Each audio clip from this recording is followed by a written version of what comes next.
আসসালামু আলাইকুম সুপ্রিয় শিক্ষার্থী, কেমন আছো তোমরা? আজকে আমি তোমাদের এসএসসি ফিজিক্সের বলতে গেলে এটা SSC to HSC advance level পর্যন্ত আমরা যাব। টপিক হচ্ছে কাজ। কাজ নিয়ে যত বেসিক আছে তোমাদের এসএসসি এর বইয়ে প্লাস এইচএসসি এর বইয়ে সবগুলো আজকে আমরা একই ভিডিওতে কভার করব এবং ইনশাআল্লাহ এই ক্লাস করার পর কাজ নিয়ে যে গাণিতিক সমস্যাগুলো আসবে পরীক্ষায় বা এমসিকিউ আসবে, সংক্ষিপ্ত প্রশ্ন আসবে, সবগুলো তোমরা ইনশাআল্লাহ দিতে পারবে। তো চলো শুরু করা যাক। কাজ হচ্ছে কোনো একটি বস্তুর উপর যদি আমরা বল প্রয়োগ করি এবং ওই বস্তুর যদি সরণ ঘটে তাহলে বল এবং সরণের গুণফলকে আমরা কাজ বলতে পারি। আরও যদি আমি স্পেসিফিকভাবে বলি সেটি হচ্ছে কোনো বস্তুর উপর যদি আমরা বল প্রয়োগ করি এবং ওই বস্তুর সরণের দিকে আমাদের বলের যে উপাংশ ওই দুটির গুণফলই হচ্ছে আমাদের কাজ। তাহলে আমরা এখন একেবারে চিত্রের মাধ্যমে সেই বিষয়গুলো ভালোভাবে উপলব্ধি করব। প্রথম বিষয়টি হচ্ছে আমরা যদি বল প্রয়োগ করি এবং বলের সাথে বল যেদিকে যাচ্ছে ঠিক ওই দিকে সরণ ঘটে তাহলে কিন্তু বল এবং সরণের মধ্যে কোনো ধরনের কোণ নেই, মানে বলের এই উপাংশ এদিকেই বল আছে, সরণও ওই দিকেই ঘটতেছে। তখন আমরা কাজের যে সূত্র লিখতে পারি তা হচ্ছে আমাদের সংজ্ঞা অনুযায়ী W এই বস্তুটি আমরা বল প্রয়োগ করলাম F পরিমাণ এবং বল প্রয়োগ করায় এই বস্তুর যে সরণ ঘটেছে সেটি হচ্ছে পি থেকে এটি কিউ অবস্থানে চলে গেছে, তাইলে এটি সরণ হচ্ছে S পরিমাণ। তাহলে আমরা লিখব W Fs। এটি হচ্ছে আমাদের কাজের খুবই সাধারণ একটি সূত্র। কিন্তু আমরা যদি আরও এক ধাপ এগিয়ে যাই তাহলে হচ্ছে বস্তুর যেদিকে আমরা বল প্রয়োগ করছি ঠিক ওই দিকে সরণ হচ্ছে না, মানে বলের যে কোনো একটি উপাংশ বরাবর সরণ হচ্ছে, যেটি আমরা একটু আগে আমাদের সংজ্ঞায় বলেছি। যেমন দেখো, আমরা এই বস্তুকে ওই দিক বরাবর বল প্রয়োগ করছি, এফ বল প্রয়োগ করছি, কিন্তু তার সরণ আলটিমেটলি হচ্ছে এক্স অক্ষ বরাবর। আমরা এক্স অক্ষ ওয়াই অক্ষ যদি চিন্তা করি তাহলে ওই দিকে হচ্ছে আমাদের ওয়াই অক্ষ আর ওদিকে হচ্ছে এক্স অক্ষ। তাহলে আমরা আসলে ওই বস্তুটাকে ওই দিকে টানছি, এফ বল প্রয়োগ করছি, আর বস্তুর সরণ হচ্ছে এফ কস থিটা। এই এফ বলের এই এফ কস থিটা উপাংশ বরাবর। তাহলে ওই সংখ্যা অনুযায়ী আমরা লিখতে পারি W F cos theta s। মানে আমরা যেই বাংলা সংজ্ঞাটি বলেছি সেই সংজ্ঞা দুটিরই গাণিতিক রূপ হচ্ছে এটি। তাহলে এটিকে যদি আমরা আরও একটু সাজিয়ে লিখি তাহলে লিখতে পারি এফ এস cos থিটা। এটি হচ্ছে আলটিমেটলি যদি আমাদের কাজ হয় সেখানে বল প্রয়োগ করা হয় এবং বলের উপাংশ বরাবর আমাদের কি হয়, সরণ হয়। আর ওটা হচ্ছে আমাদের বল যেদিকে আমরা প্রয়োগ করতেছি ঠিক ওই দিকে সরণ হচ্ছে, কোনো ধরনের কোণ নেই। আমরা যদি এই সূত্র থেকে এই সূত্র আমরা প্রতিপাদন করতে চাই তাহলেও আমরা পারবো। দেখো, আমাদের এই যে আমাদের চিত্র, এটার ক্ষেত্রে বল এবং সরণের মধ্যে কোনো ধরনের কোণ নেই, মানে ওই দিকে বল প্রয়োগ হচ্ছে ওই দিকে সরণও হচ্ছে। তাহলে আমাদের বল এবং সরণের মধ্যকার কোণ কত? 0 ডিগ্রি। তাহলে আমরা লিখতে পারি এফ এস cos 0 ডিগ্রি। আর আমরা সবাই জানি cos 0 ডিগ্রির মান হচ্ছে 1।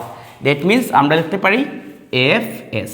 তাহলে আমরা মূলত মনে রাখবো এই সূত্রটি, এটি হচ্ছে সবচেয়ে কমপ্লিট সূত্র। আর এটিতে কিছুটা কমতি আছে, কারণ এখানে যদি আমাদের কোণ দেওয়া থাকে তাহলে আমরা কিন্তু কোণ বসানোর কোনো জায়গা নেই। তাহলে আমরা মনে রাখবো W F cos theta s, বা একটু সুন্দর করে যদি বলি তাহলে হচ্ছে F S cos theta। আমরা এই সূত্রের ভেক্টর ভার্সন যদি দেখতে চাই তাহলে কি হবে? W F dot S। কারণ হচ্ছে যে আমাদের cos theta, তাইলে আমাদের এটা ডট গুণনে আছে F vector dot S vector. এখান থেকে খুবই গুরুত্বপূর্ণ একটি কথা হচ্ছে আমাদের F বল কিন্তু ভেক্টর রাশি, তাছাড়া সরণও কিন্তু ভেক্টর রাশি, কিন্তু আমাদের কাজ হচ্ছে স্কেলার রাশি। স্কেলার রাশি। তোমরা বলতে পারো সেটির কারণ কি?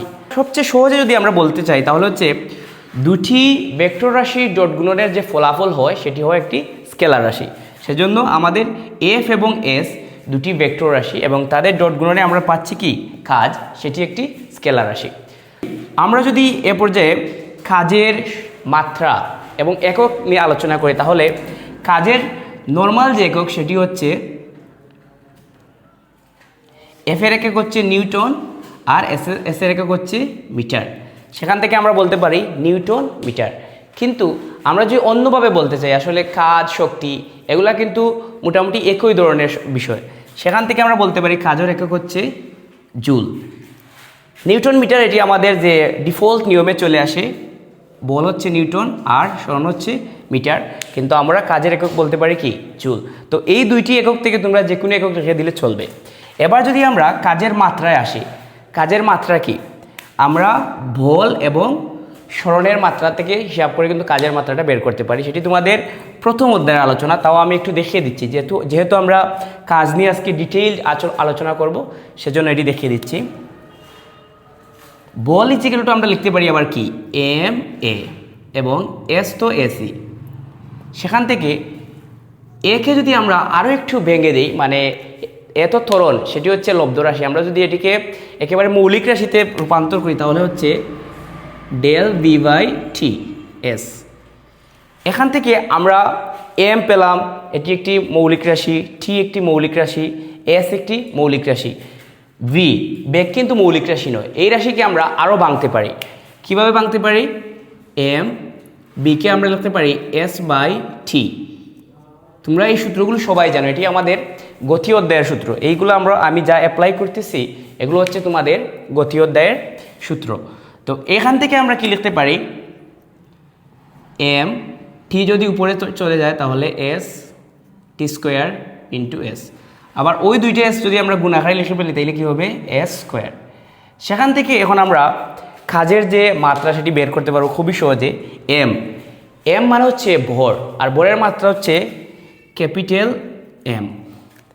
এস এস হচ্ছে সরণ, সরণকে আমরা কি দিয়ে মাপি, লেন্থ দৈর্ঘ্য, সেটি হচ্ছে এল। আর যেহেতু এর উপর স্কোয়ার আছে তাহলে আমরা লিখতে পারি স্কোয়ার। আবার টি এটি হচ্ছে সময়, সময়ের মাত্রা হচ্ছে বড় হাতের টি, টাইম। সেখান থেকে আমরা টি, আর যেহেতু এটি 1/স্কোয়ার আছে সেজন্য আমরা টি ইনভার্স 2 দিব। এটি হচ্ছে আমাদের কাজের মাত্রা। তোমরা দেখে থাকবে যে যদি বোর্ড প্রশ্নগুলো অ্যানালাইসিস করো তাহলে মাত্রা থেকে প্রতি বছর একটি কোয়েশ্চন আসে। তো আমরা চেষ্টা করব অন্য কোনো ভিডিওতে শুধু মাত্রা এবং একক কীভাবে বের করতে হয় সেগুলো নিয়ে আলোচনা করতে।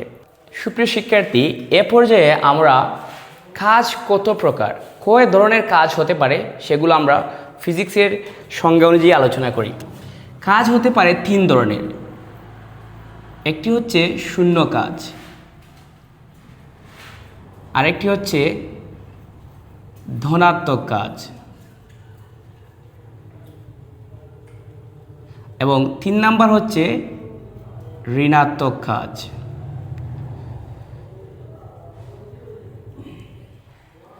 আমরা যদি একটু জাস্ট বাংলা সংজ্ঞাগুলো বলতে চাই তাহলে শূন্য কাজ মানে হচ্ছে কোনো ধরনের কাজ হচ্ছে না, মানে আলটিমেটলি কাজ শূন্য। ধনাত্মক কাজ হচ্ছে বলের দিকে কাজ হচ্ছে, মানে আমরা যেদিকে বল প্রয়োগ করতেছি বলের দিকে কাজ হচ্ছে। আর ঋণাত্মক কাজ হচ্ছে বলের বিপরীত দিকে কাজ হচ্ছে। তাহলে চলো এবার আমরা এইগুলো গাণিতিকভাবে কীভাবে বিশ্লেষণ করা যায় সেগুলো দেখি। ধরেন আমাদের কাজের সূত্রটা কি, এটি হচ্ছে W=Fs cos θ। এই দিকে লক্ষ্য করো, এখানে আমাদের যে বল প্রয়োগ করা হচ্ছে এবং সরণ হচ্ছে সবগুলা কিন্তু বলের দিকে। মানে আমরা যদি একটু খুন দিয়ে বিশ্লেষণ করি তাহলে ওই দিকে 0 থেকে 90 ডিগ্রি পর্যন্ত, 0 ডিগ্রি থেকে এটা হচ্ছে 90 ডিগ্রি, 0 থেকে 90 ডিগ্রি পর্যন্ত আমাদের যে কাজ হচ্ছে সেটি আসলে বলের দিকে হচ্ছে। আমরা যদি 90 ডিগ্রির উপরে ওই দিকের অ্যাঙ্গেলগুলো চিন্তা করি, মানে 90 ডিগ্রি প্লাস, তাহলে আমরা দেখব এগুলো কিন্তু বলের দিক নয়, এগুলো বলের বিপরীত দিক। 90 ডিগ্রি এর বেশি হলে আমরা দেখব এগুলো হচ্ছে বলের বিপরীত দিক, এবং 90 ডিগ্রি এর কম হচ্ছে বলের দিক। আমরা যদি cos θ দিই সূত্র, এই সূত্রের মান অনুযায়ী যদি আমরা চিন্তা করি তাহলে এটি আরও সহজে বুঝতে পারবো। আমরা দেখব cos θ 0 ডিগ্রি থেকে 90 ডিগ্রি এর কম, মানে 90 ডিগ্রি না, cos 90 ডিগ্রির মান কিন্তু আবার শূন্য হয়ে যায়। তাহলে 0 থেকে 90 ডিগ্রি পর্যন্ত আমাদের কি থাকে, কোসের মান পজিটিভ থাকে। তার মানে হচ্ছে 0 থেকে 90 ডিগ্রির কম যে রেশিও আছে, রেঞ্জ আছে, ওইখানে আমাদের কাজ হচ্ছে পজিটিভ। আবার 90 ডিগ্রির উপরে 180 ডিগ্রি পর্যন্ত আমাদের যে রেঞ্জ আছে ওইখানে কাজ হয় নেগেটিভ। তাহলে আমরা এগুলো কিভাবে হবে সেগুলো একটু আমরা দেখে নেই। ধরেন এই একটি বস্তু, এটিকে আমরা ওই দিকে বল প্রয়োগ করছি, কিন্তু তার ধরেন সরণ হচ্ছে এই দিকে, মানে ঠিক 180 ডিগ্রি অ্যাঙ্গেলে। তাহলে আমাদের এখানে কাজ কি হবে? আমরা বল এবং সরণের মধ্যবর্তী কোণ কত? 180 ডিগ্রি। তাহলে তোমরা যদি ক্যালকুলেটারে cos 180 ডিগ্রি ইনপুট দাও, তাহলে তোমাদের আউটপুট হবে -fs। সেটি হচ্ছে আমাদের নেগেটিভ কাজ। আবার তোমরা 90 ডিগ্রির উপরে যে কোনো একটি ভ্যালু, যে কোনো একটি কোণ যদি এখানে ইনপুট দাও, তাহলে সবসময় কী পাবে? মাইনাস পাবে। আবার অন্যদিকে যদি আমরা চিন্তা করি W = fs cos থিটা, থিটার মান যদি ঠিক 90 ডিগ্রি হয়, তার মানে হচ্ছে এখানে আমাদের একটি বস্তু, আমরা ধরো এদিকে বল প্রয়োগ করছি, কিন্তু আমাদের সরণ হচ্ছে এদিকে। তাহলে আমাদের বল এবং সরণের মধ্যকার কোণ কত? 90 ডিগ্রি বা সমকোণ। তাহলে আমরা যদি এখন থিটার জায়গায় 90 ডিগ্রি ইনপুট দেই, তাহলে আমাদের আলটিমেটলি রেজাল্ট আসবে 0। তাহলে শূন্য কাজ কখন হয়? যখন বল এবং সরণের মধ্যকার কোণ 90 ডিগ্রি হয়ে যায়, তখন আমাদের এই কাজকে বলা হয় শূন্য কাজ। তোমরা যদি উদাহরণ চাও, তাহলে সবচেয়ে সহজ একটি উদাহরণ হচ্ছে, ধরো তুমি তোমার বাজারের যে থলে, সেটি হাতে নিয়ে বহন করছো, তাহলে তুমি কোন দিকে বল প্রয়োগ করছো? এই ধরো তুমি বাজারের থলি হাতে বহন করছো, তাহলে তুমি কিন্তু উপরের দিকে বল প্রয়োগ করছো, কিন্তু আসলে ওই যে থলি, ওইটা সরণ হচ্ছে সামনের দিকে। সেখানে তোমার বল আর সরণের যে মধ্যকার কোণ, সেটি হচ্ছে 90 ডিগ্রি। তাহলে তুমি ঠিকই ক্লান্ত হচ্ছ, আসলে ফিজিক্স অনুযায়ী সেখানে তুমি কোনো ধরনের কাজ করতেছো না। অথবা তুমি যদি যে কোনো একটা কিছুতে বল প্রয়োগ করে এবং এই বলের যদি কারণে সরণ না হয়, ধরো আমি দেয়ালে বল প্রয়োগ করলাম, এটি আসলে একটি বল। বলের সংজ্ঞাই হচ্ছে তুমি যখন বল প্রয়োগ করবা, তখন স্থির বস্তু গতিশীল হবে বা হতে চাবে, মানে সবসময় যে গতিশীল হবে এরকম কিছু না। তাহলে আমি যখন বল প্রয়োগ করলাম, তখন এটি আসলে গতিশীল হয়নি, মানে এটি সরণও হয়নি। তাহলে সেখানে কাজ কত? শূন্য। তাহলে এটি হচ্ছে আমাদের শূন্য কাজের সংজ্ঞা, মানে আসলে কাজ হবে না আলটিমেটলি। দুই ধরনের শূন্য কাজ হতে পারে, এক হচ্ছে সরণই হবে না বল প্রয়োগ করার পর, সেটি শূন্য কাজ। আরেকটি হচ্ছে বল প্রয়োগের যে দিক এবং সরণের যে দিক, ওই দুইটার মধ্যকার কোণ হবে 90 ডিগ্রি, তখনও কিন্তু আমাদের আলটিমেটলি কাজ হবে না। তাহলে আমাদের শূন্য কাজের যে আলোচনা, সেটি গেল। আমরা কিন্তু মোটামুটি ধনাত্মক ঋণাত্মক কাজের আলোচনা একটু একটু করে করেছি, কিন্তু এখন আমরা ডিটেলসে এগুলো করব। এখন আসো ধনাত্মক কাজ। ধনাত্মক কাজ আমি বলেই ফেলেছি, আমাদের যেদিকে বল প্রয়োগ করা হবে, বলের দিকে আমাদের সরণ হতে হবে। আর এটির গাণিতিক যে সংজ্ঞা, সেটি হচ্ছে আমাদের বল এবং সরণের দিকের কোণ যেটি, এটির রেঞ্জ হতে হবে 0 ডিগ্রি মানে থেকে বেশি অথবা 0 ডিগ্রি সমান। এই চিহ্নের মানে তোমরা অবশ্যই জানো, তোমরা সেটের অঙ্ক করেছো। এবং আমরা যদি কোণকে থিটা ধরে ফেলি, আর তা 90 ডিগ্রি এর কম হতে হবে, কারণ আমরা জানি 90 ডিগ্রি হয়ে গেলে সেখানে আসলে কাজ হয় না, সেটি শূন্য কাজ হয়ে যায়। তাহলে এটি হচ্ছে আমাদের ধনাত্মক কাজের জন্য কোণের যে শর্ত, ওই অ্যাঙ্গেল থাকতে হবে আমাদের ধনাত্মক কাজ হতে হলে। আবার যদি আমরা ঋণাত্মক কাজ দেখি, তাহলে ঋণাত্মক কাজের জন্য আমাদের কোণের যে শর্ত, সেটি হচ্ছে 90 ডিগ্রি থেকে বেশি হতে হবে। 90 ডিগ্রি হওয়াই যাবে না, 90 ডিগ্রি থেকে কম হতে হবে ধনাত্মক কাজের জন্য, বেশি হতে হবে ঋণাত্মক কাজের জন্য, এবং সর্বোচ্চ হতে হবে 180 ডিগ্রি। আমরা যদি কোণকে থিটা ধরে নেই, তাহলে এটি এরকম লিখতে পারি। তাহলে এটি হচ্ছে আমাদের ঋণাত্মক কাজ, আর এটি হচ্ছে আমাদের ধনাত্মক কাজ। আশা করছি তোমরা ঋণাত্মক এবং ধনাত্মক কাজ সম্পর্কে ভালো একটি আইডিয়া পেয়েছো। আমরা অভিকর্ষ বল দ্বারা একটু কীভাবে কাজ শূন্য হয়, কীভাবে ধনাত্মক হয়, কীভাবে ঋণাত্মক হয়, এই আইডিয়াটুকু তোমাদের দিতে চাই। তাহলে চলো আমরা এবার দেখে নেই অভিকর্ষ বল দ্বারা কীভাবে কাজ শূন্য হয়, বা কীভাবে ধনাত্মক হয়, বা কীভাবে ঋণাত্মক হয়। ধরো আমাদের এই একটি তলে একটি বস্তু ওই দিকে চলতেছে। অবশ্যই যেহেতু বস্তু ওই দিকে চলতেছে, তার মানে এখানে একটি প্রযুক্ত বল আছে, যেটি আমরা বাইরে থেকে দিচ্ছি তাকে, ধরো এফ বল, আর তার সরণও ওই দিকে হচ্ছে। তাইলে এফ বল দ্বারা এই বস্তুর কৃতকাজ হচ্ছে এফ এস। সেটি অবশ্যই তোমরা বুঝো, কারণ আমরা এতক্ষণ এটি নিয়ে আলোচনা করেছি। কিন্তু এখানে কিন্তু আরেকটি বল আমাদের কাজ করতেছে, সেটি হচ্ছে অভিকর্ষ বল। এই অভিকর্ষ বলটি নিচের দিকে কাজ করতেছে। তাহলে তোমরা দেখো অভিকর্ষ বল যেদিকে কাজ করতেছে এবং আমাদের যেদিকে ওই বস্তু স্মরণ করতেছে তাদের মধ্যকার কোণ 90 ডিগ্রি। তাহলে কি এখানে আসলে অভিকর্ষ বল দ্বারা কাজ হচ্ছে? না, সেখানে অভিকর্ষ বল দ্বারা কাজ হচ্ছে শূন্য। এটি হচ্ছে আমাদের শূন্য কাজের উদাহরণ। এবার যদি আমরা ধনাত্মক কাজের উদাহরণ দিতে চাই অভিকর্ষ বল দ্বারা, তাহলে ধরো আমাদের একটি বস্তু আমরা উপর থেকে জাস্ট ফেলে দিলাম, পড়ন্ত বস্তু যেগুলা আমরা উপর থেকে ফেলে দিলাম সেটি নিচের দিকে যাচ্ছে, তার ওজন নিচের দিকে কাজ করতেছে, অভিকর্ষ বল যেটাই। এখন ওই বস্তু সরানো কিন্তু হচ্ছে কোন দিকে? নিচের দিকে। তাহলে যেদিকে বল হচ্ছে সেদিকেই সরণ হচ্ছে, আমরা বলতে পারি এটি একটি ধনাত্মক কাজের উদাহরণ। এবার যদি আমরা দেখি অভিকর্ষ বল দ্বারা কীভাবে ঋণাত্মক কাজ হয়, তাহলে নিক্ষিপ্ত বস্তুর মেয়াদ তোমরা অবশ্যই পড়েছো। মানে আমরা যদি একটা বস্তুকে উপরের দিকে নিক্ষেপ করে দিই তাহলে এটির মধ্যে কী ঘটনা ঘটে, সেটি আমাদের গতি অধ্যায়ের কিন্তু কনসেপ্ট। আমরা যদি একটি বস্তুকে উপরের দিকে নিক্ষেপ করে দিই তাহলে বস্তুর সরণ কোন দিকে হচ্ছে? উপরের দিকে। কিন্তু অভিকর্ষ বল কোন দিকে কাজ করতেছে? সবসময় নিচের দিকে, পৃথিবীর কেন্দ্রের দিকে। তাহলে অভিকর্ষ বল কাজ করতেছে নিচের দিকে। এখন তোমরা দেখো অভিকর্ষ বলের দিক এবং ওই বস্তুর সরণের দিক আসলে একমুখী নাকি পুরোপুরি বিপরীত? তারা আসলে পুরোপুরি বিপরীত। তাহলে আমরা বলতে পারি এখানে ঋণাত্মক কাজ হচ্ছে। কিন্তু অবশ্যই আমি যে বল প্রয়োগ করে ওই বস্তুকে উপরের দিকে দিয়েছি আমার দ্বারা কিন্তু কাজ ধনাত্মক, কিন্তু অভিকর্ষ বল দ্বারা কাজ কি হচ্ছে? ঋণাত্মক। তো প্রিয় শিক্ষার্থী, আমি আশা করছি তোমরা কাজ এবং কাজের যে প্রকারভেদ, কখন শূন্য কাজ হয়, কখন ধনাত্মক কাজ হয় এবং কখন ঋণাত্মক কাজ হয় সেগুলো খুবই ভালোভাবে বুঝতে পেরেছো। আর যদি কোনো কনসেপ্ট না বুঝে থাকো তাহলে অবশ্যই কমেন্ট করবে, আমরা সেটি রিপ্লাই দেওয়ার চেষ্টা করব। সুপ্রিয় শিক্ষার্থী, আমরা এতক্ষণ দেখলাম যে কোনো বস্তুকে যদি আমরা বল প্রয়োগ করি তাহলে তার দ্বারা কীভাবে কাজ হয়। এবার আমরা দেখব যদি আমরা একটি স্প্রিংকে সম্প্রসারিত করি তাহলে ওই স্প্রিং দ্বারা কীভাবে কাজ সম্পাদিত হয়। ধরুন আমাদের এটি একটি স্প্রিং, যেটিকে আমরা ওই স্থান থেকে ওই স্থানে সম্প্রসারিত করলাম, মানে সেটির বিকৃতি ঘটালাম।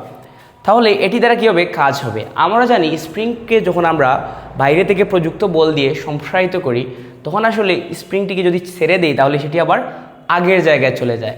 তাহলে কি আমরা যখন স্প্রিংকে সম্প্রসারিত করে সামনের দিকে আনতেছি তখন তার ঠিক বিপরীত দিকে একটি প্রত্যয়নী বলের উদ্ভব ঘটতেছে, যেটি আমরা সারার পরপরই সেই স্প্রিংকে আবার আগের জায়গায় নিয়ে যাবে।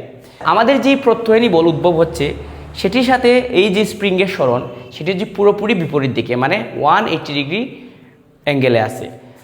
তাহলে আমরা লিখতে পারি প্রত্যয়নী বলের সাথে আমাদের সরণের সম্পর্ক হচ্ছে পুরোপুরি বিপরীত দিকে, মানে আমাদের বল যেদিকে ঠিক এর বিপরীত দিকে হচ্ছে ওই স্প্রিংয়ের সরণ।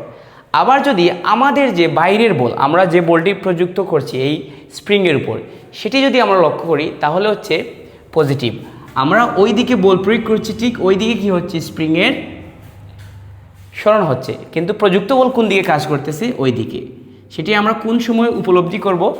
যখনই আমরা ওই স্প্রিংটিকে ছেড়ে দিব বা বল প্রয়োগ করা বন্ধ করে দিব তখনই দেখব ওই স্প্রিংটি সাথে সাথে তার আগের জায়গায় চলে গেছে। তাহলে অবশ্যই যেহেতু মুভ হচ্ছে স্প্রিংয়ের, তাহলে অবশ্যই এখানে বল কাজ করতেছে, আর ওই বলটি হচ্ছে প্রত্যয়নী বল। তাহলে ওই স্প্রিংয়ের একটি ধ্রুবক আছে, আমাদের যে স্প্রিং ধ্রুবক, এটি আসলে আমাদের বোঝায় ওই স্প্রিংয়ের স্থিতিস্থাপকতা কতটুকু, মানে কত দ্রুত সে তার আগের জায়গায় চলে যেতে পারে বা কত বেশি বিকৃতি করলে তাও সে তার আগের জায়গায় চলে যেতে পারে। এটি আসলে আমাদের স্প্রিং ধ্রুবক দিয়ে আমরা বুঝতে পারি। তাহলে আমরা এখানে যদি সূত্রটিকে আরও একটু এগিয়ে নিয়ে যাই, আমাদের যে স্প্রিং ধ্রুবক ওইটি অ্যাড করি তাহলে হবে F = -kx। এটি হচ্ছে আমাদের প্রত্যয়নী বল দ্বারা সম্পাদিত কাজ ওই স্প্রিংয়ের উপর, F = -kx। আচ্ছা, ওই যে প্রত্যয়নী বল এটি আমাদের কেন উদ্ভব হলো? আমরা যেহেতু ওই স্প্রিংকে বল প্রয়োগ করে সামনের দিকে নিয়ে এসেছি সেজন্যই তো ওই বল উদ্ভব হয়েছে।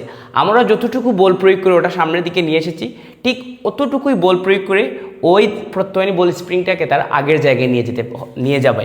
সেজন্য আমরা বলতে পারি আমাদের যে প্রয়োগকৃত বল সেটিকে যদি আমরা এফ ই দ্বারা প্রকাশ করি, মানে এক্সটার্নাল যে ফোর্স, আর ওই স্প্রিংয়ের ভিতরে যে মানে অটোমেটিকলি আমাদের বলের কারণে উদ্ভব হওয়া প্রত্যয়নী ফোর্স, ওইটা যদি আমরা ধরি এফ, তাহলে অবশ্যই আমরা এর আগে নেগেটিভ চিহ্ন দিতে হবে, কারণ আমাদের বল যেদিকে ঠিক ওইটার বিপরীত দিকে।